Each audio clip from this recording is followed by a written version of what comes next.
विषय है मैं स्पष्ट रूप से कहना चाहती हूँ। 69,000 शिक्षक भर्ती में पिछड़ा वर्ग आयोग की रिपोर्ट भी आई है कि उसमें नियमों की अवहेलना हुई है और जो पिछड़ा वर्ग के अभ्यर्थी हैं उनके साथ अन्याय हुआ है। लंबे समय से अभ्यर्थी आंदोलन कर रहे हैं और उनकी मनोदशा को मैं समझ भी रही हूँ और मैंने इस विषय को शीर्ष स्तर पर उठाया भी है। मुझे आश्वासन भी मिला है कि इस विषय का समाधान करने का प्रयास सरकार और शीर्ष स्तर पर बैठे हुए हमारे भारतीय जनता पार्टी के नेतागण कर भी रहे हैं और मुझे पूरी उम्मीद है कि इसका सरकार कोई शीघ्र ही सकारात्मक निराकरण करेगी, क्योंकि छात्रों के साथ अन्याय नहीं होना चाहिए और मुझे पूरी उम्मीद है कि उनके साथ न्याय होगा। जहां तक कास्ट सेंसस की बात है,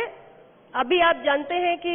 एक प्रतिनिधि मंडल भी माननीय प्रधानमंत्री जी से मुलाकात करके आया है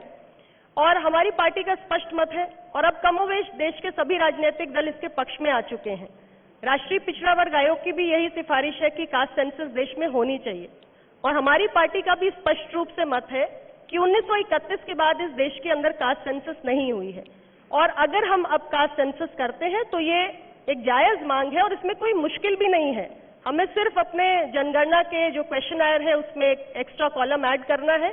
और हमें जानना चाहिए कि हमारे देश में अलग अलग जातियों की क्या आबादी है, किसको हम कितना प्रतिनिधित्व दे पाए हैं, या सरकार की जो तमाम जन कल्याणकारी योजनाएं हैं उनका लाभ हम कहां तक पहुंचा पाए हैं। अगर हमारे पास आबादी के सही आंकड़े नहीं होंगे तो हम कभी भी ये तय नहीं कर सकते कि हमने जो तमाम योजनाएं बनाई उनका लाभ किस हद तक किस तबके को पहुंचा है। इसलिए हमारी पार्टी मानती है कि जो छोटी छोटी जातियां हैं, जो समझ लीजिए कि अदृश्य जनसंख्या के रूप में है, वो भी स्पष्ट रूप से नजर आएंगी और सभी को सरकार की नीतियों का लाभ मिलेगा। ये मिलना भी चाहिए, इसलिए कास्ट सेंसस देश में होना चाहिए। ये सामाजिक समरसता की दृष्टि से अत्यंत